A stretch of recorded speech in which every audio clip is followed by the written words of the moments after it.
여러분은 다음 문항을 보시면 어떤 생각이 드시나요? 사실은 먹고 싶지만 건강에 해롭다니까 참는다.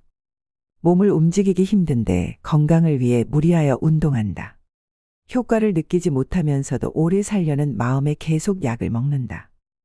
전부 맞는 이야기라고 생각되시나요? 나이가 들수록 건강에 해로운 건 피하고 건강에 이로운 것은 꾸준히 실천하는 게 당연하다는 생각이 드는데요. 하지만 건강을 위해 했던 이러한 일들이 80세가 넘은 사람이라면 전부 자제할 필요도 무리할 필요도 없다고 합니다. 그래서 오늘은 우리의 일반적인 상식과는 다른 이야기를 해보려고 합니다. 젊은 시절은 변함이 없는데 노후만 길어졌습니다. 물론 100세 시대라고 해서 누구나 100세까지 살지는 않습니다. 현재 우리나라의 노인 평균 수명은 80세 초반에서 중반을 웃돌고 있는데 문제는 80세가 넘어가면서부터 급격한 변화가 몰려온다는 것입니다.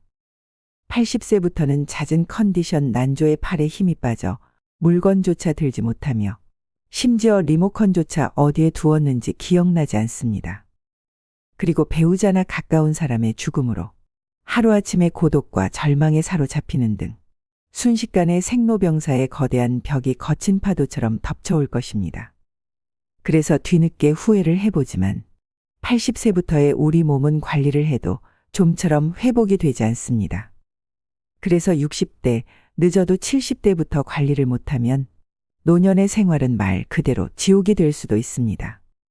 그렇다면 우리는 다가오는 60세 이후의 삶을 위해 무엇을 해야 할까요? 80세의 벽이라는 책이 있습니다.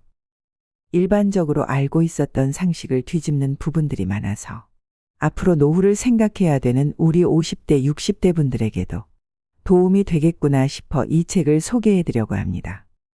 여러분은 행복한 노후와 불행한 노후 어느 쪽을 선택하시겠습니까? 오늘은 이 책을 바탕으로 80세의 벽을 잘 넘는 방법을 6가지로 나눠서 소개해드리겠습니다. 80세의 벽을 넘어서는 방법 첫 번째. 빈털터리로 죽기로 결심한다. 퇴직을 하고 소득이 없어지면 자산이나 예금 잔고를 털어 생활비에 보태야 합니다. 집을 맡기고 주택연금을 받았어야 할 수도 있습니다. 문제는 자산이 줄면 불안해지고 자식에게 집이라도 남겨야지 하는 미련 때문에 주택연금에 가입하기도 꺼려진다는 점입니다. 재산을 모두 써버리고 빈털터리로 죽기로 마음먹는다면 우리는 살아있는 내내 적절한 불을 누를 수 있습니다. 또 곶감은 빼먹는 것이라며 재산을 남길 생각하지 말고 다 써버릴 생각을 하라고 권합니다. 몇 살까지 살지 모르는데 죽기 전에 재산을 다 써버리면 어떻게 하느냐고 반문할 수도 있습니다. 하지만 재산을 탕진하라는 것이 아닙니다. 돈을 남길 욕심을 거두고 검소하게 생활한다면 대부분의 경우 죽을 때까지 먹고 살 수는 있다는 얘기입니다. 80세의 벽을 넘어서는 방법 두 번째. 자식보다 배우자가 낫다. 나이 들어 함께 여생을 보내고 싶은 누군가가 생긴다면 재혼도 행복의 선택지 가운데 하나가 될 수 있는데요. 하지만 재산이 있는 부모라면 자녀들이 재혼을 반대하고 재산이 없는 부모라면 자녀들이 축복한다고 합니다. 왜 그럴까요? 재산이 있으면 어차피 상대방의 목적은 재산이니까라며 자신에게 돌아올 유산의 몫이 줄기 때문에 반대하고 반대로 재산이 없으면 좋은 사람을 만나서 참 다행이에요. 외롭지 않고 행복한 노후를 보낼 수 있겠어요라고 한다고 합니다. 하지만 머릿속 한구석에는 부모님의 돌봄을 기대하는 계산도 들어있기 때문이죠. 70대 전반까지는 재혼이사가 있으면 자녀들을 설득해서 재혼하는 사람도 많지만 이처럼 80대가 되면 자녀들의 반대에 꺾이는 사람이 늘어납니다. 그래서 결국 재혼을 포기하고 외롭게 지내다가 노쇠해져서 돌봄을 받으며 생활하게 되죠. 그렇다고 재혼은 반대라고 했던 자녀가 돌봄을 책임지는 것도 아닙니다. 나이 들어서 병들고 아프면 자식들은 소용없고 결국 배우자밖에 없습니다. 실제로 어떤 연구에 따르면 60대 이상을 대상으로 조사한 결과 배우자와 함께하는 사람들이 가장 행복감을 느끼고 삶에 더 많은 가치를 부여하며 살고 있다고 하는데요. 그래서 아무리 자식이 효도를 한다고 해도 배우자만 못하다는 겁니다. 내가 외롭고 아플 때 옆에서 지켜주는 사람은 배우자지. 가까이 살아도 쉽게 얼굴도 안 보여주는 자식들이 아니라는 겁니다. 몸이 아파서 급하게 보호자와 동행해서 병원을 방문해야 되는 일이라도 생긴다면 매번 자식들에게 부탁하기도 눈치 보입니다. 또 멀리 살고 있다면 급한 일이 있을 때 큰 힘이 못 됩니다. 미운정 고운정으로 같이 살고 있는 배우자만큼 남은 인생의 소중한 동반자는 없다는 얘기입니다. 그러니 배우자 살아있을 때 서로에게 최선을 다하며 지내야 합니다. 만약 여러분에게 물려줄 정도의 자산이 있다고 하더라도 추억을 만드는 데 쓰거나 자기 행복을 위해 쓰도록 해야 됩니다. 80세가 넘은 고령자는 지금 당장 병이 들고 움직이지 못하게 된다 해도 전혀 이상할 것이 없습니다. 내일 죽게 될지도 모를 일입니다. 그러니 후회 없는 시간을 보내야 합니다. 물론 자녀를 위해 재산을 남기는 그 자체에서 행복감을 느끼시는 분들도 있으실 겁니다. 하지만 노후의 최고 자산은 추억입니다. 서서히 몸이 약해지고 행동 반경이 좁아지다가 결국 마지막에는 침대에서 보내는 날이 많아집니다. 이때 버팀목이 되어주는 것이 바로 그때 참 즐거웠는데라는 추억들입니다. 재산을 자녀에게 남기기 위해 자신이 하고 싶은 일을 참는 것만큼은 절대 하지 말아야 합니다. 80세의 벽을 넘어서는 방법 세 번째. 참지도 말고 무리하지도 말자. 80세가 넘어 사망한 사람을 부검하면 대부분 몸에서는 암이, 뇌에서는 알츠하이머 병변이 발견된다고 합니다. 하지만 생전에 이러한 사실을 몰랐던 사람도 적지 않습니다. 나이가 들면 몸에 여러 개의 병의 씨앗을 지니고 살아갈 수밖에 없습니다. 병의 씨앗이 언제 싹을 틔울지는 아무도 알 수 없는데요. 오늘은 건강하다가도 노년에는 당장 내일 환자가 되기도 하고 눈을 뜨지 못할 수도 있습니다.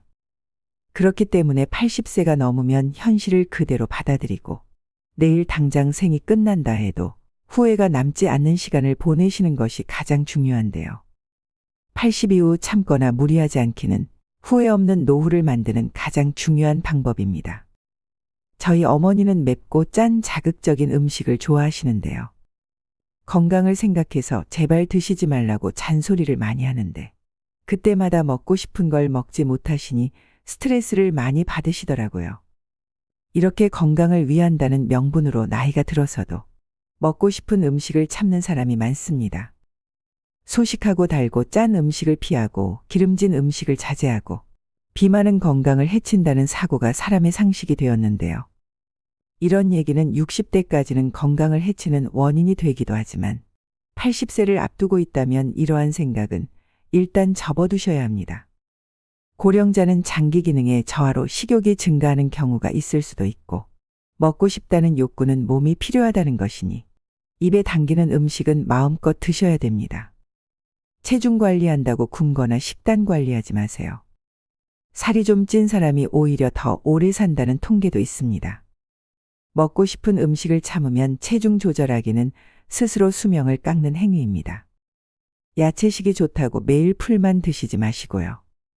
나이 들수록 단백질 섭취가 가장 중요하기 때문에 고기를 많이 드셔야 합니다. 그럼 여기서 술이나 담배는요? 라는 질문이 되돌아올 수 있는데요.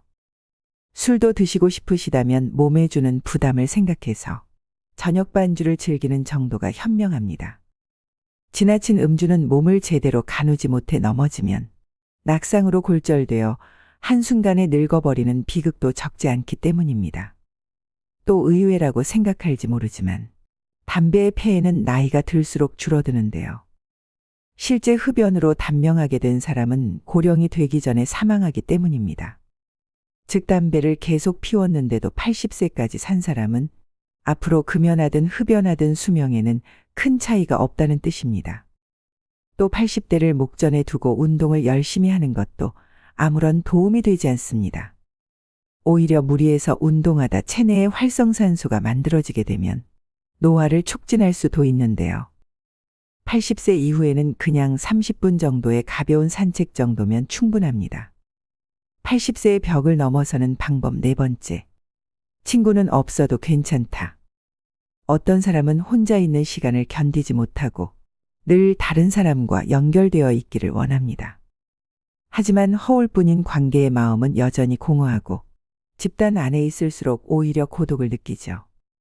그리고 그 고독을 메우기 위해 타인을 더욱 더 갈망하게 됩니다. 하지만 한번 혼자여도 괜찮다고 각오를 다지고 나면 이런 악순환의 고리를 끊을 수 있습니다. 홀로 있는 시간 동안 자기 자신을 찬찬히 되돌아보면 가치관 또한 또렷해집니다.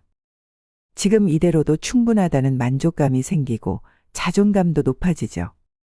나아가 다른 사람에게 물들지 않는 자신만의 사고 방식이 생기고 남과 다른 특별한 삶이 열리기도 합니다. 남편을 먼저 떠나보내고 혼자 남은 스카코 씨는 고립되어 있지 않았습니다. 단골 레스토랑의 셰프, 헬스클럽의 트레이너, 일을 함께하는 동료 등 다양한 사람과 관계를 이어가고 있었습니다. 마음속을 속속들이 내보일 만큼 깊은 인간관계가 아니라 적당한 거리감을 유지하는 느슨한 관계. 그런 관계가 사람을 더욱 성숙하게 하고 노년의 삶을 살아가는 데 있어 중요한 안전망이 되어줍니다. 나이가 들수록 오늘 갈 곳과 오늘 할 일이 무엇보다 중요합니다. 반려견과 산책하며 학교 가는 아이들을 지켜보는 등 사회와의 접점을 놓지 않으면 그것으로 충분합니다. 80세의 벽을 넘어서는 방법 5번째. 자기와 맞는 의사를 찾자. 80세의 벽을 넘으려면 얼마나 좋은 의사를 선택하고 얼마나 좋은 관계를 유지하느냐가 관건입니다.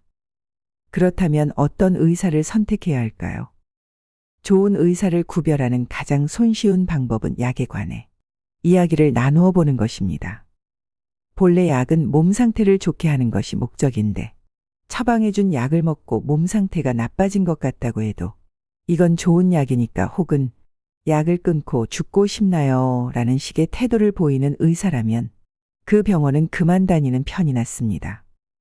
교과서적인 수치와 검사 결과만 믿고 환자 개인이 느끼는 몸 상태는 생각하지 않는 건데요. 제대로 된 의사라면 다른 약으로 바꾸든 양을 줄이든 식의 후속 조치를 취하게 될 것입니다. 만약 그런 의사라면 좋은 주치의가 될 수 있습니다. 환자를 잘 섬기는 의사, 환자들의 말을 다 들어주는 의사는 좋은 의사라 볼 수 있습니다. 환자가 말할 때 차트나 들여다보고 환자가 묻는 질문에 마지못해 몇 마디 대답해주는 의사는 결코 좋은 의사가 아닙니다. 또 환자의 눈높이에서 환자가 궁금해하는 것을 성의껏 잘 설명해주는 친절한 의사인지도 확인해 보셔야 합니다. 자기 환자를 끝까지 책임지는 의사의 자세가 무엇보다 중요합니다. 투병이 시작되면 의사, 환자, 보호자는 2인 삼각 경기를 하는 것처럼 서로 발을 묶고 완치를 향해 전진하는 관계가 됩니다. 그 중에서도 의사가 나 몰라라 하면 환자와 보호자는 절망하게 되겠죠.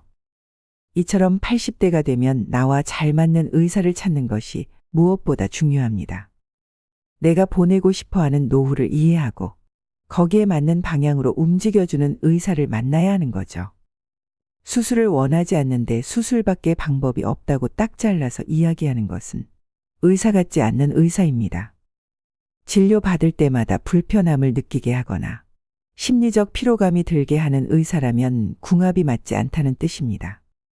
나와 맞지 않는 의사에게 진찰받는 것은 말년의 지옥행 버스에 오르는 격이죠.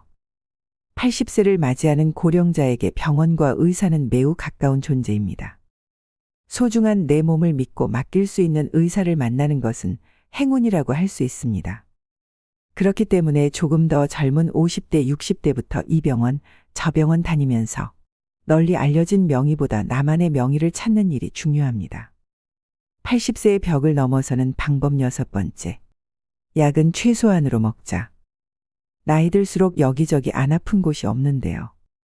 그러면 병원 진료도 장기별로 과마다 진료를 받게 됩니다. 여러 과를 돌면서 진료를 받게 되면 문제는 많은 양의 약으로 드러납니다. 예를 들면 검사 결과 혈압이 높다며 순환기내과에서 혈압 강화제를 처방합니다. 거기다 혈당치가 높다는 사실을 알게 되면 내분비내과에서도 약을 주게 되는데요. 각기 다른 전문의에게 약을 처방받았더니 다량의 약을 복용해야 하는 상황이 심심찮게 생깁니다. 또 약의 종류가 많아질수록 중복 약을 처방받을 확률도 높습니다. 예를 들어 소화 기능이 떨어지는 경우에는 약의 위장을 보호해주는 위장약이 들어가는데 다른 목적으로 처방된 약들을 함께 복용하게 될 때 위장약이 포함되어 있으면 중복으로 복용하게 되는 셈입니다. 위장약은 위산 분비를 억제해 약을 복용할 때 속쓰림 등을 방지해 주지만 과도하게 섭취할 경우에는 장염이나 폐렴 위험이 커집니다. 또 순환기 전문의가 진료를 하고 나서 높은 콜레스테롤 수치를 약으로 낮추면 면역 기능이 저하되고 암이 진행되기 쉬우면서 감기나 독감에도 쉽게 걸립니다. 혈관계 이상으로 죽는 게 아니라 암이 진행되거나 폐렴으로 죽게 될 수 있는 거죠. 이렇게 되면 약이 되는 것이 아니라 독이 될 수도 있다는 사실을 기억하셔야 합니다. 이런 장기별 전문 진료 체계는 60대까지는 효과가 있지만 80대 전후에는 별로 도움이 되지 않습니다.